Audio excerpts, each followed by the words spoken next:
This special call session of the Board of Trustees of the Spring Independent School District is officially called to order on Thursday, April 30th, 2020. On March 16, 2020, Governor Greg Abbott granted a request by Attorney General Ken Paxton to temporarily suspend a limited number of open meeting laws to the extent necessary to allow telephonic or video conference meetings in response to the COVID-19 coronavirus. Accordingly, due to health and safety concerns, as well as the stay-at-home order issued by the County Judge of Harris County, this meeting is being conducted by video conference. The time is now 6:08 p.m. Board trustees present are Winfred Adams Jr., Kelly Hodges, Deborah Jensen, Justine Durant, Jana Gonzalez, Dawn Davis, and myself, Rhonda Newhouse. I would like to ask everyone to mute their microphones unless speaking. Thank you. Our next item is the superintendent's remarks. So at this time, I would like to recognize our superintendent of schools, Dr. Rodney Watson.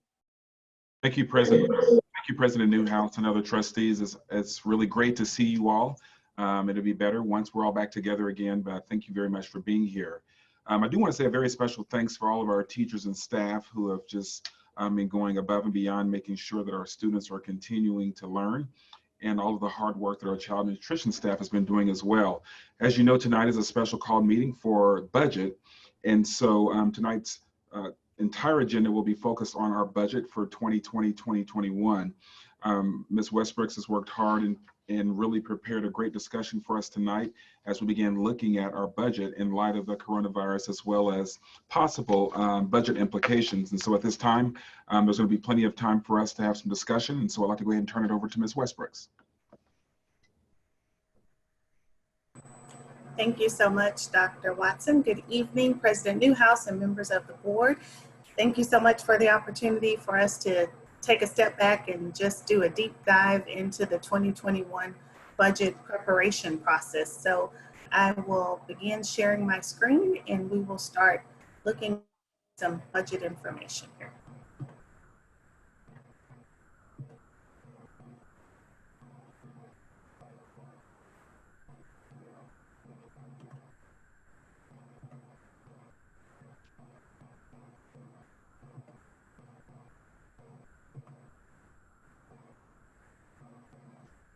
Okay, so I have Dr. Watson on my screen. If you can give me a thumbs up that the budget presentation is up. Okay, great. So we'll just dive right in here. And so we know that right now we're living in unprecedented times, and we know that there's a lot of changes that are happening around us. But what we know right now at the local level is we received our property value estimates from the Harris County Appraisal District just a few hours ago, and that information is going to be based upon our property values throughout the Spring ISD boundaries as of January 1st of 2020, which was prior to any of the coronavirus COVID-19 impacts to the economy or to any of operations. We're also calculating all of our revenue estimates based upon current law under House Bill 3, because that is the only information that we have available right now. However, at the state level, we do know that we're hearing quite a bit of information regarding what's happening with the economy. We've heard our Texas company that the state is in a recession, and we've heard lots of predictions from various different sources that is predicting how long this recession will last, what the impact will be on unemployment, the oil industry, et cetera, et cetera. However, again, at this moment in time, all we have are speculations and predictions, but no hard information for which to make decisions on.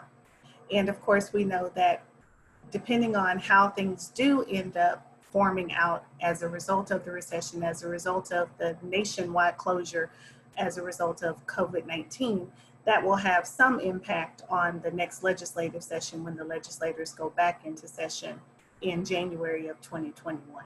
So as I mentioned, all of the numbers and information that we'll see tonight is based upon what we know right now, as of right now. And so this is just a look back at some information that you saw earlier this month when I mentioned the information that the Comptroller Hager had shared during an interview with the Texas Tribune and some of the recommendations that he was making based on what his office was doing. But again, no information as of this point. Right now, we're expecting to see an update on the state's budget revenue estimates in July, which of course will be after Spring ISD has passed our budget for the 2021 fiscal year.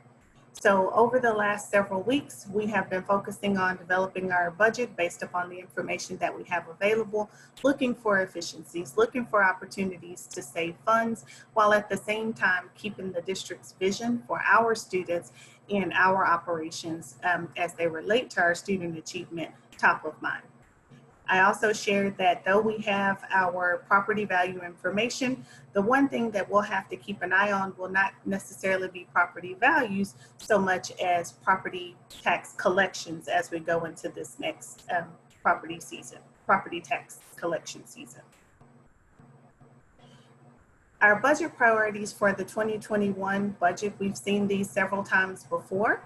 And so I'll just mention them again here. Is number one is pay equity for all employee classes.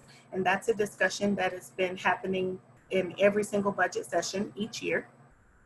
Our full day pre-K, which is a top priority for Spring ISD, but is also a House Bill 3 mandate and the cost associated with implementing that mandate. We have our 9th grade centers that are slated to open within the next year as a result of the 2016 bond, and we have the maintenance and operations costs associated with the opening of those new facilities listed here as well.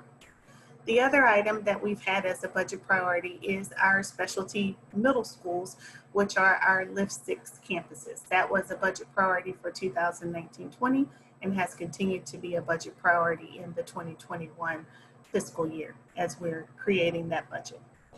As of right now, the changes that we have slated that will have an impact on the budget are all centered around our Bamwell Middle School International Studies campus that is slated to open next year.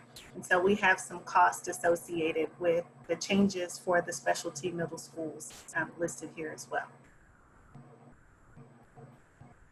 And so one of the things to think about as we look at the budget priorities is the specialty middle schools. We've had some conversations with our assistant superintendents and each principal of each of our specialty schools, just really trying to navigate where we are in terms of the coronavirus and our online education, as well as plans that we need to have happen to be ready for a full launch in the fall. And so as I'm sure you can imagine, as we have pulled up together and developed an online learning system in 6 weeks, understanding that and then understanding how we're going to launch the specialty schools next year is a little bit of a concern. And so one of the things that we're going to be recommending as we go forward that came from the principals of the school is that as we continue thinking about summer school and how and what the structure and the format is going to be for summer school, and then as well as the possibility of social distancing for the fall as well, not to add something onto their plates again as we're trying to navigate those. And so we're going to be recommending that for all of the specialty schools except for Bailey with a really soft launch because we're already doing arts integration, that we let next year be a planning year for the campuses to really understand what social distance learning and or online learning might look like in the summer and the fall before we jump in and try to add that on top of that when we're really trying to get the foundation set. And so with that being said, we are going to be looking at, we wanted to pose it to you and get your feedback before any decisions were made to see if you supported that, to allow us an opportunity to focus on the learning of our students, to find out where they are, what the gaps are in between spring break and current and or the fall, find out with the teachers how we can get those gaps closed, and then look at how we can begin moving forward within the specialty programs. So that'll be continued conversation to get feedback from you all as to, is that something that you support? Is that, you have any questions or concerns with that as we move forward?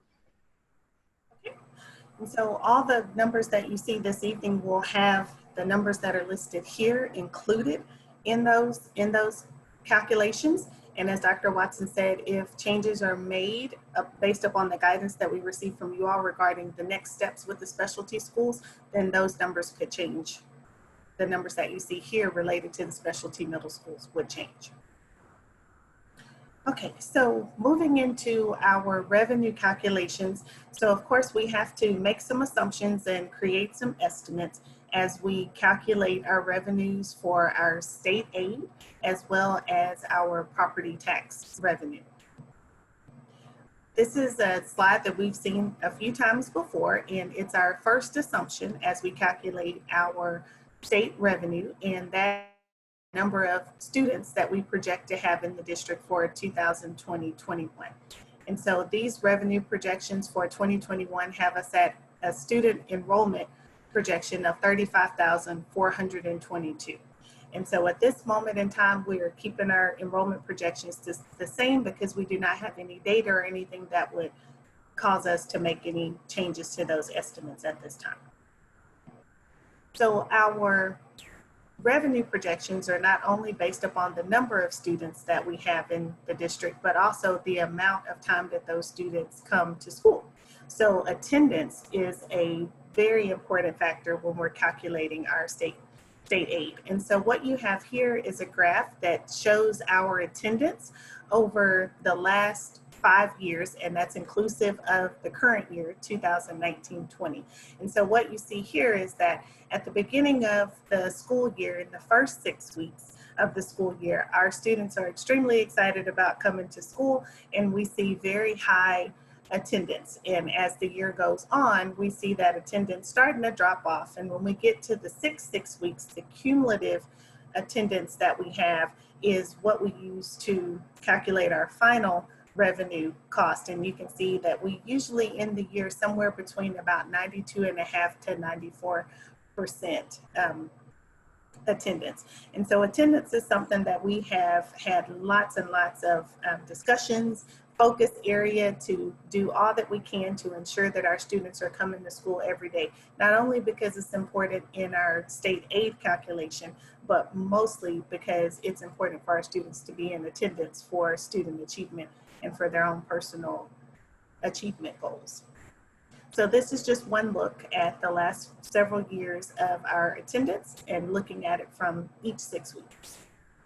This is what's called our refined average daily attendance, which is you take all of those attendance data points and put them together, and that comes up with our refined average daily attendance, and that's a number that we use to calculate our state aid.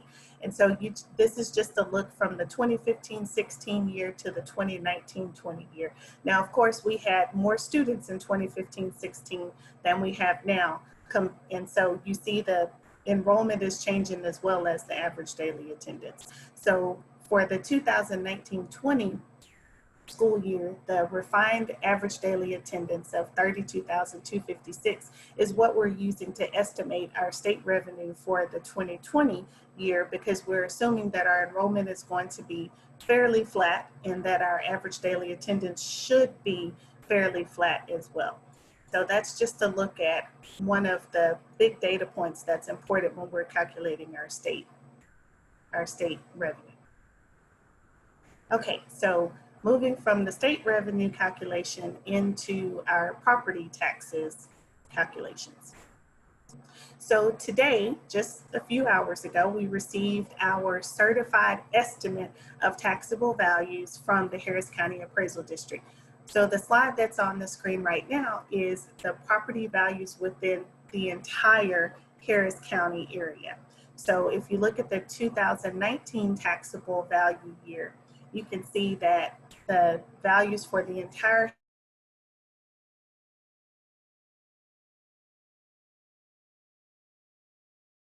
(2019) to the 2020 projected taxable value has gone from that 481,690 to $505 billion, which represents just shy of a 5% increase in taxable values for across the entire county. This slide shows us what's happening with the certified values for all of the school districts within Harris County. And of course, if it's in alphabetical order, and if you look at the second column and find Spring ISD, the values within the Spring ISD boundaries have gone up by 7.38% in comparison to the 2019 tax year. So one of the conversations that we've had a few times over the last board meetings was the impact that the change in our taxable values has on the tax rate. So as a part of the 86th legislative session, there was a focus on property tax relief. And so in the first year of this current biennium, the property tax rates were compressed to 93 cents, and then we add our 4 golden pennies onto it. So our M&O tax rate was 97 cents for this current school year. As written as a part of House Bill 3, in the second year of the biennium, which is the 2021 school year, the 2020 tax year, as property values go up, the property tax rate continues to compress and go down. And so you can see with this graph, which is information that we've received from our partners at TASVO, is you can see the relationship of the property value growth to the property tax rate. And so to look at this as it relates to Spring ISD, again, the first column here shows before House Bill 3, the district had a maintenance and operations tax rate, which supports the general fund budget,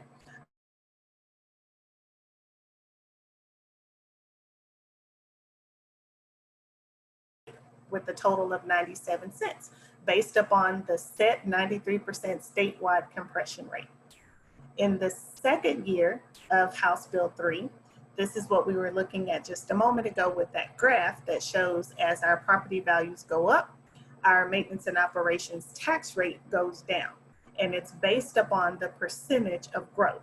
So we saw a few slides earlier that Spring ISD's property values are estimated to have grown by 7.38%. And so based on an increase of 7.38% in our property values, that compresses our tax rate down to that starting amount of 0.8877. And then we add our golden pennies on top, which is 5 cents. And so that would give us, for the 2020 tax year, which will support our 2021 budget, it would give us a tax rate on the maintenance and operations side of 90.9377 cents. So that would be our change in our tax rate going into the next year, next school year. So one thing that I mentioned before was that the amount that we saw on the screen before, the 0.8877, is what is considered to be the maximum compression rate. Well, the way the law is written, TEA provide to the school district the tax rate, the maximum tax rate. That information has to be officially provided to the school district. And in order to do so, TEA has to gather information from the school district in order to calculate the maximum compressed rate. We've calculated it, but we have to get the official calculation from TEA. So the timing, of course, of gathering that information and providing it to the school districts happens after Spring is required to pass our budget. It's after the budget is passed, but prior to actually passing the tax rate. So what we have here is just the timing. So on the second bullet point, TEA will conduct their survey of the county appraisal district's values between July 18th and August 1st. And they will calculate and certify the tier 1, which is that maximum compressed tax rate, to the district by August 5th. And so this just gives us a look at for districts such as Spring ISD who have a July 1st fiscal year, which means that we pass our budgets based upon a tax rate that we've calculated prior to receiving the official tax rate from TEA. This gives us a timeline of how it all maps out. So we're required to post our preliminary budget, which includes the anticipated tax rate to support that budget. We have to post that at least 10 days prior to the passing of our budget. So the latest that Spring could post that information to the website would be on June 20th. We would, at the latest, we would have to adopt our budget by June 30th. TEA will conduct their survey between July 18th and August 1st. They'll certify the rate to us on or before August 5th, and then we'll use that certified rate that they've given us and the final certified values from the Harris County Appraisal District to later pass the district's tax rate in around the second week of October. So this just gives you a look at what's happening with our property values, how it impacts our tax rate, and what the timing is related to when that's our tax rate based upon the information that we receive from TEA.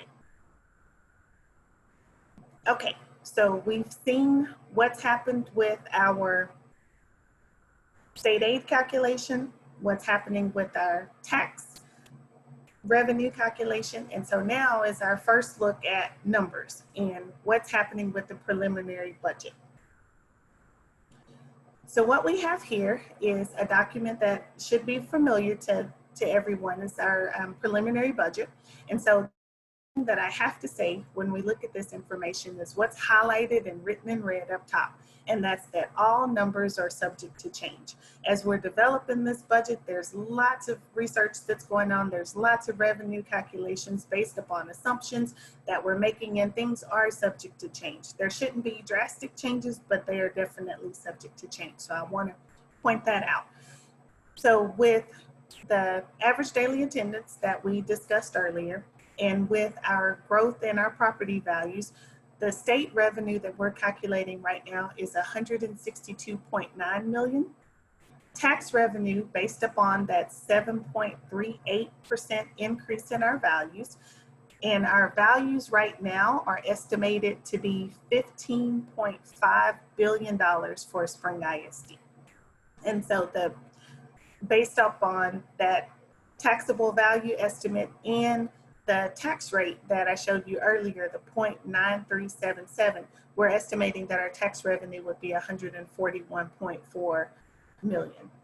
Our local revenue, which includes anything from donations to all miscellaneous revenue that we take in across the district, that includes our interest income as well, which may be somewhat lower this year given what's happening in the market. We're estimating our local revenue to be $2.5 million. And our federal revenue, which is largely made up of the SHARS, Student Health and Related Services reimbursement that we receive, at $6 million. And so our total projected revenue is $312.8 million.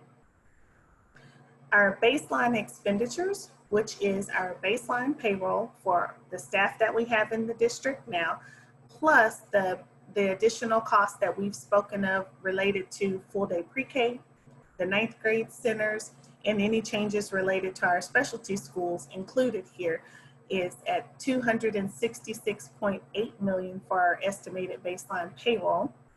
And for non-payroll, which is all of our departments and our campuses and their non-payroll operating budgets, at $43.7 million. So our total anticipated expenditures are $310.6 million. So with that projected revenue and anticipated expenditures, we would have a surplus of about $2.2 million that we could use to make decisions for the next budget. Okay, so we've seen what the budget looks like, the preliminary budget looks like right now, with just revenue estimations and our baseline expenditures, which include our budget priorities that we spoke of earlier. And now I wanted to move into a discussion about pay equity. So prior to the COVID-19 takeover of the country and prior to the district closure, the Board of Trustees was presented with the results of the TASB pay study that was conducted over the last several months. So TASB came into the district and they worked hand in hand with the Human Resources Department. They had interviews with several staff members and they conducted a market analysis comparing Spring ISD with 15 of the surrounding Houston area districts. And so you all were presented with the results of that study, which showed various pieces of information related to where we stand in comparison to those other districts. So I wanted to look at the first screen here, which is information that you all have seen before, and that is where does Spring land in comparison to these other 15 Houston area districts. And so we looked at the starting teacher pay. And so currently the 2019-2020 starting teacher pay for Spring ISD is $54,000. And so when you compare Spring to all of the other surrounding Houston area districts, we rank last. We have the lowest starting teacher salary. And so we know that teacher compensation is one very important tool when we're recruiting highly qualified teachers and we're attempting to retain those teachers in the district, that a competitive salary is very important to being able to hire the best teachers to have in the classroom with our students to promote the best student achievement possible. And right now we're at the bottom. Here is a market comparison of the median, the average teacher salary based on years of experience. So Spring ISD in comparison to all the other districts that we saw, the average compared to the average of those districts. And so what you see here is that though we start off at 54,000 compared to an average of 55,739, as the years of experience go up, the gap between Spring ISD and our surrounding districts average gets wider. So what we have here is an option for the board to consider whether or not we want to implement the TASB salary study, not at the highest version, which you all had seen a version that had a 3.5% raise and equity adjustments that would have taken the district to a $57,000 starting salary. There's another option that was presented as well, and that was a 2.5% raise, 2.5% of control point. And control point is basically the median, the amount of the salary schedule, equity adjustments. So throughout the salary schedule, you could have individuals that are out of line. And so the equity adjustments would get them back in line with the salary schedule for their respective position. Another part of the TASB study that's extremely important to mention is the equity adjustments related to our clerical paraprofessional staff. We have had multiple discussions related to the fact that our clerical paraprofessional staff was not paid at a competitive rate. And so when we went through this study, we did see that we had paraprofessionals that were paid as low as, in some cases, 70% of the market. So considerably below the market rate for their respective positions. And so the equity adjustments also allow for an increase in not only the 2.5% control point raise, but also an increase in equity to align those positions with the market value for their positions.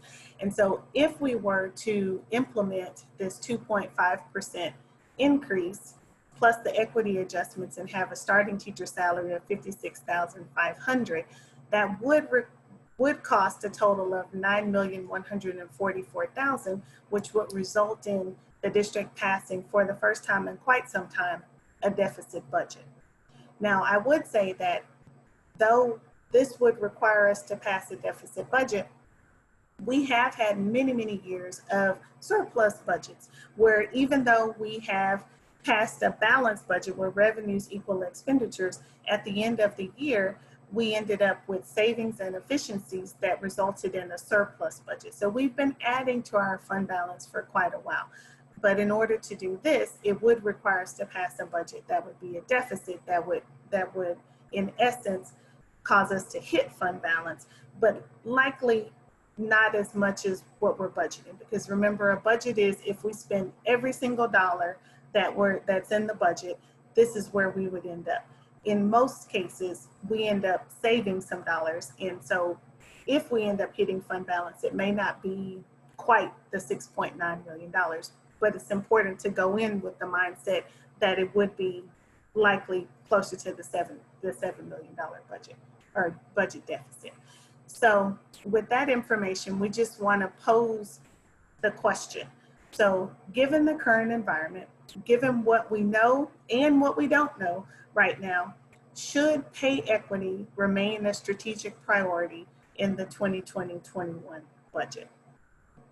And so that's the question we'd like to pose to the to the Board of Trustees and open that up for discussion. So this is Trustee Durant. I just want to confirm I'm heard.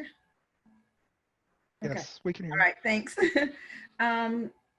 I wholeheartedly agree with the recommendation here and that it is important that we take into consideration equity and that we continue to remain competitive. You get what they say, you get what you pay for, and we want to keep the best qualified teachers. And in order to do that, along with our paraprofessionals, we need to make sure that we're competitive in their pay. So I'm in support of moving forward with keeping this as one of our strategic priorities. This is Trustee Jensen. I would like to second Trustee Durant's position. I think it is extremely important that we achieve equity of pay with other districts. Also, I know in our past discussions, we found places where we were overpaying just a few people, and that we'll be slowing that down. So we're not taking money away from anybody, but just making sure that everyone's pay is on a similar footing as other districts. Ms. Westbrooks? I would agree with both ladies that we should. We know that we're going to continue in these uncertain times for a couple of months, and probably in the fall of 2020 to start our school year.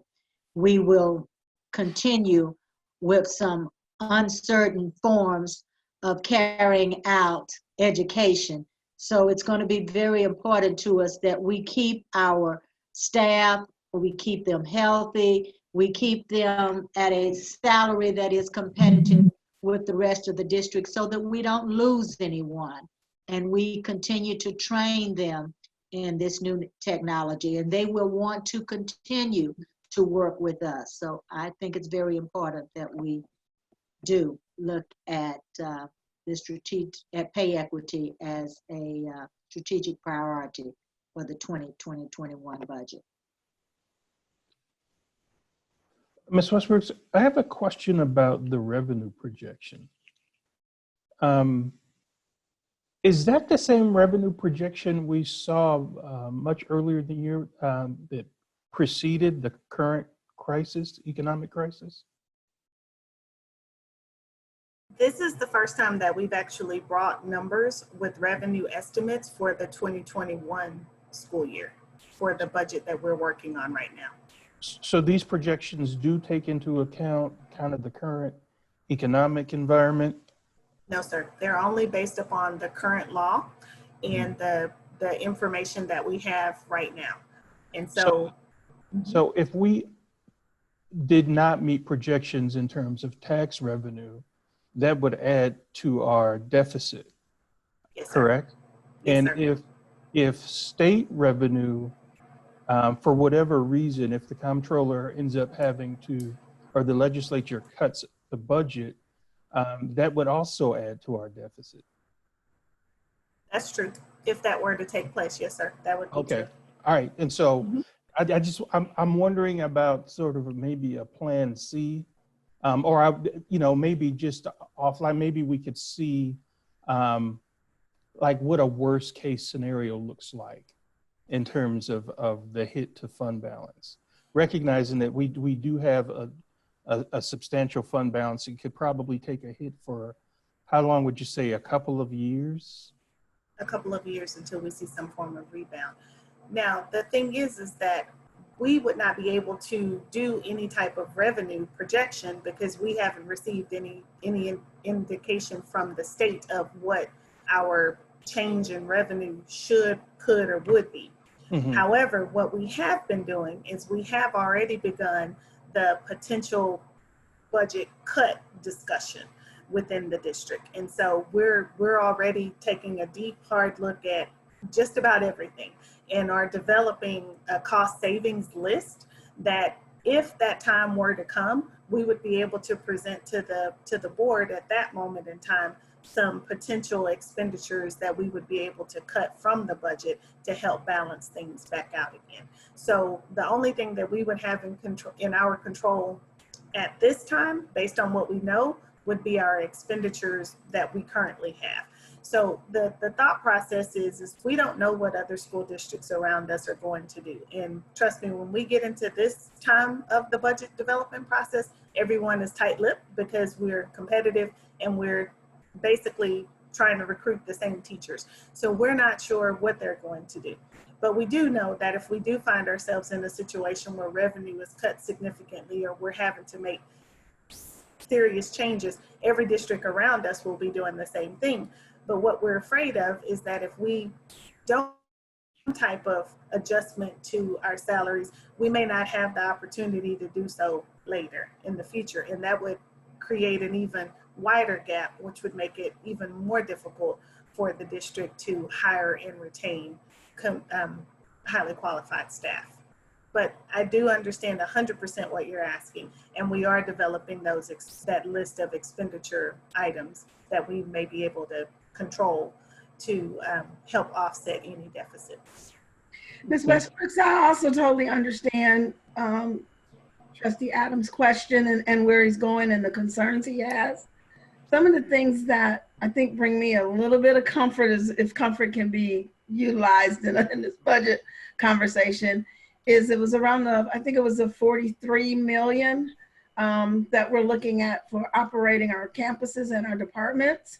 I know through this zero-based budget process that you all have taken into consideration what we have now and what's going to happen with the time. So I would make the assumption that some of it may be viewed in that calculation. But what I will say is that because we've done such a great job in the past, as you indicated, our fund balance, and we've had a surplus for many years, that we are in a position where I think we will still be okay based on what decisions our legislators make. Unfortunately, we have to pass this budget by the end of June, and we won't have all those answers by then.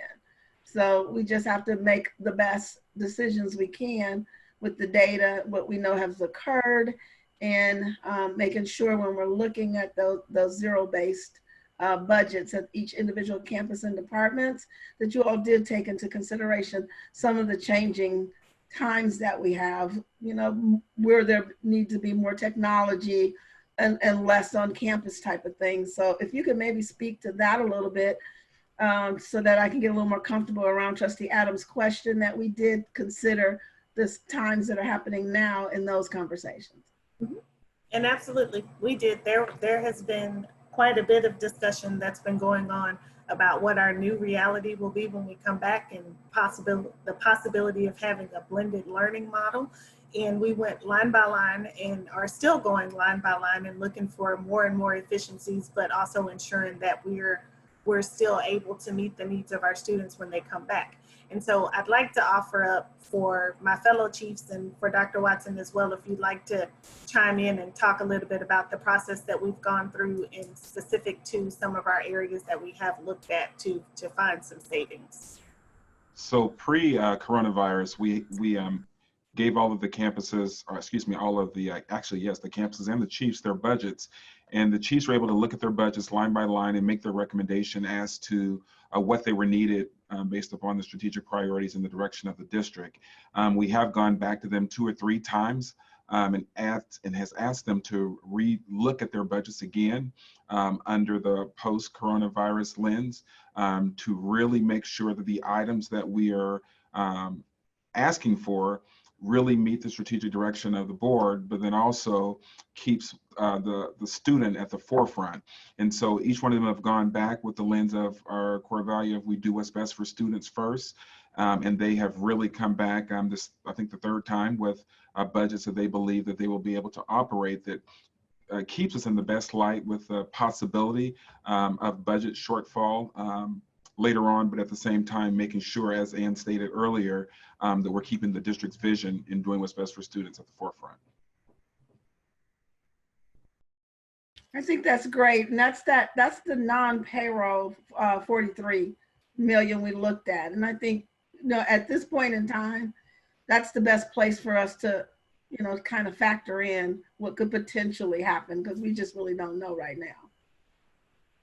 Absolutely, you're correct. I think the saving grace is what Ann had mentioned earlier, is that we do have a healthy fund balance, but at the same time, that healthy fund balance has been the result of you all's budgeting and saving it to get it that way. And so we do want to be cognizant to make sure that it stays healthy, but at the same time, we have been adding to fund balance every year.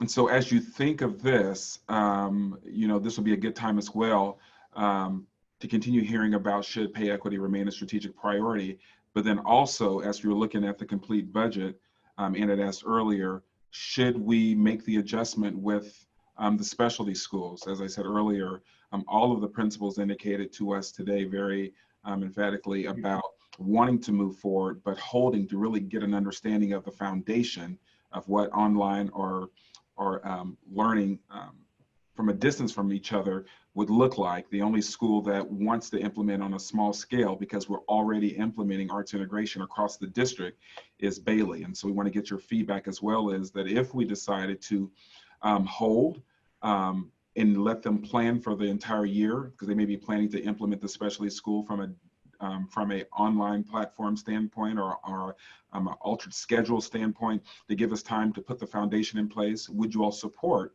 us not canceling it, but pulling it back to give us the year to work on that? And then we would pull that out of the budget and continue moving forward with Bailey on a smaller scale.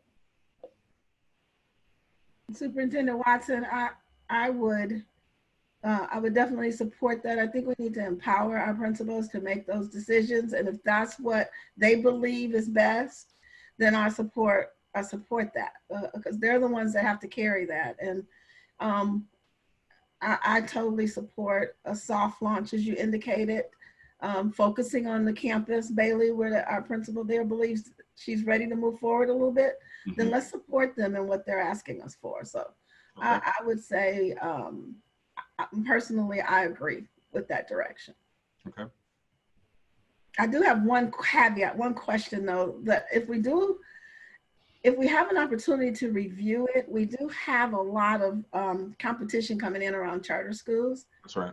And they're marketing and promoting a lot of specialty curriculums. And if we can maybe make sure that when we do roll it out, that we're competitive in what's coming into our market. That's perfect. I agree with that totally. We can definitely do that. I think one of the things some of the principals were indicating is that this would give them time to really get out and talk with families. You know, we have planned to get out, and as we're building them, get the families' input in, and we haven't been able to meet because of the virus. They still want to have time to communicate and get that out. One thing that we hadn't done is, that we didn't know that we were going to do, is we've been rolling out Chromebooks to all the students that need it. And so some of those schools they still will have things that other charter schools around them won't have, is with their own personal technology should they use it. So we're going to continue planning around that with our foundation of our online instruction that we'll be sharing more with you at the May meeting. But I thank you for your feedback. Other feedback.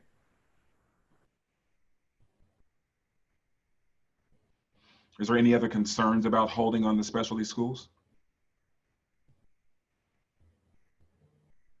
I have no concerns. I, again, agree with Ms. Durant, because I think our principles that we have in place now are already beginning to think about how they're going to have to open up school for 20 to 21.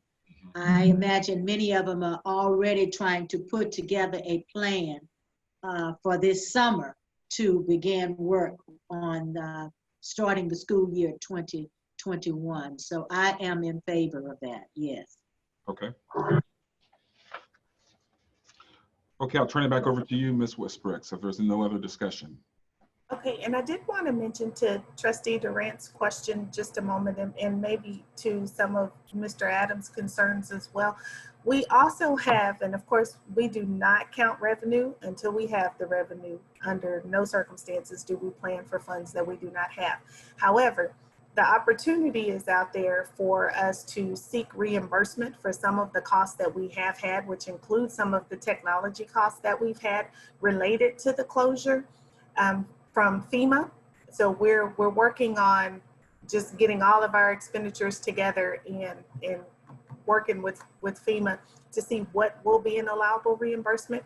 But also, if you all have heard about the CARES Act, and that there is a proportionate share that is to go to school districts as a result of that federal funding coming down. And that would help us to Ms. Durant's concern about technology and possibly the interventions and support that we'll have to give to our students when they come back. Those funds would potentially help offset those costs if they were to come. Now, we have been cautioned by TEA not to create calculations of our own and not to use any calculations that we've received from anyone other than TEA. So we're holding and we're not making any plans based on those dollars. But I did want to make sure that I mentioned that we have heard about that opportunity for some additional funding that would help offset some of those costs in the future and some of the costs that we've already incurred.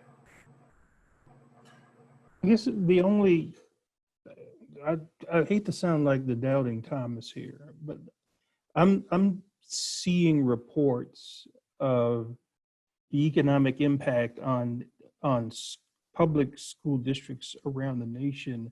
There's a lot of talk of potential cuts to staff and, you know, talks of 10 to 20% cuts in revenue that are going to trickle down to school districts. And I don't see that represented in this budget discussion. And I don't know if it's too early for that or what, but that's the thing that's keeping me up at night, is what's going to happen when the hammer falls on this current economic crisis and we need to potentially lay folks off.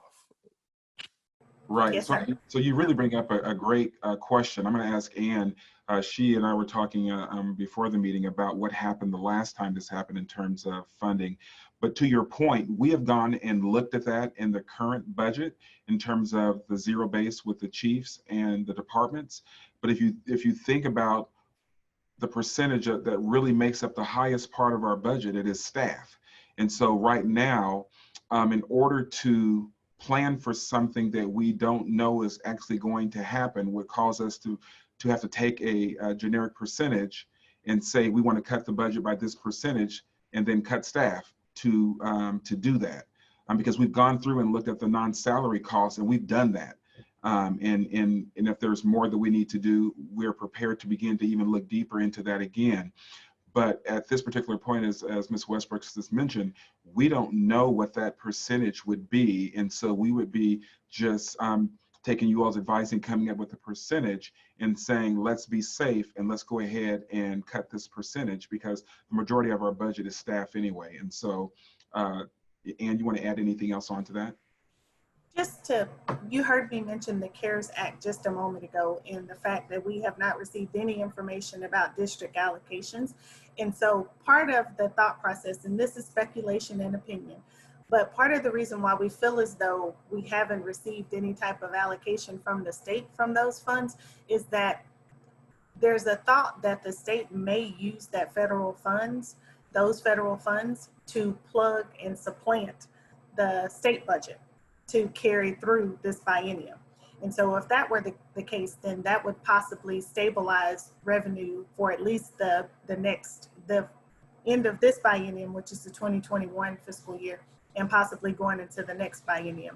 So the state has decisions they have to make as well, which is how to utilize the federal funding that they've been given under the authority from the national government, of course, but also how to utilize their economic stabilization fund, which is their rainy day fund balance, in order to support the districts as well. So that's part of the reason why we're kind of hanging on, because we need to see what's coming from the state level and how they're planning on approaching it. And then we'll know how it will impact us. And so that's what happened last time with the stimulus funds. But then that also resulted in a funding cliff. So, but the funding cliff was maybe pushed off 2 to 4 years, you know. So those are all just questions we just don't have the answer to. And believe me, we certainly share in the concern that you have, and we're reading every headline and we're discussing every headline. Earlier in this week or last week, there was something floating about a 20% cut. And Governor Abbott quickly came out and said, you know, that was unfounded and he had not been in any discussions about the 20%. So like I said, right now, it's all speculation, it's all opinion, and we just don't know what's going to happen. So we're right now planning for the worst behind the scenes with expenditures that we could shave off, but also making sure that we do keep the district's vision top of mind and don't want to find ourselves so far behind that it's nearly impossible for us to catch up when the dust settles. Thank you, Ms. Westbrook. I appreciate that. Yes, sir. Okay. That is all that I have, unless there's more discussion. We'll be bringing back more information or some updates as we know it at the May 7th work session. But other than that, we'll just keep calculating and number crunching and being bean counters as you all look forward to us doing for you every year, and continuing to bring information to you as it becomes available. And again, I thank you so much for the dedicated opportunity. It's good to get you guys when you're fresh and you're only thinking about the budget, and we're not starting the conversation at 10 o'clock. So thank you so much for that. I have a question also before we conclude. I know we talked a little bit, and Dr. Jensen alluded to it earlier, around equity with some of our existing staff that's out of line. When will we start to see some data around that? Have you had an opportunity to do that, or will it be next month? Pay equity information? Yes. We have all of that. It was included in the TASB pay study. So we have all of that information available by pay class. And actually, there was a one sheet page that was shared with you, I believe, from Mr. Sheffer earlier. Just looking at it, yes. Yes, ma'am. That has some information on there that'll show you the costs associated with the equity adjustments by pay class. Okay. So not specific to the position, but the pay class. And so we have all the details behind that as well. So whatever questions come out as you review that document, then we can provide additional details. Okay, so I see that, and it is broken down by class. Did we do anything similar to this around stipends? Yes. That's really what I'm asking.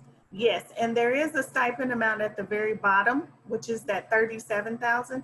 Now, what we did not do, and I believe I heard Dr. Jensen mention earlier, is that those are the adjustments that need to happen in the North region.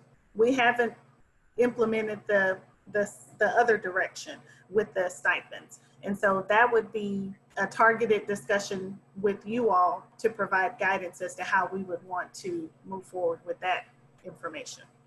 And Ms. Durant, you know, I think what you're asking is a great question. You know, one of the things that we've had a conversation about in terms of stipends is really thinking about what's going to happen in the fall. So there are certain stipends that are hinged upon us being able to be in classrooms and doing certain things and being after school. And so we are going to come back and make a recommendation to you. There might be the recommendation from TASB that we implement earlier or sooner based upon what our environment looks like coming in the fall. So both you and Dr. Jensen, those were excellent questions. We are going to look at that based upon what we're planning in the structure for the fall. Thank you. Okay. There any other questions, anyone? Well, hearing none, there are no other items for tonight's agenda. So I will now entertain a motion to adjourn our meeting. Madam President, to adjourn. Do I have a second? Second. I second. It has been moved by Justine Durant, second by Winfred Adams, that the Board of Trustees adjourn this meeting. I will now poll the board members for their vote to adjourn this meeting. Winfred Adams, Jr. Aye. Kelly Hodges,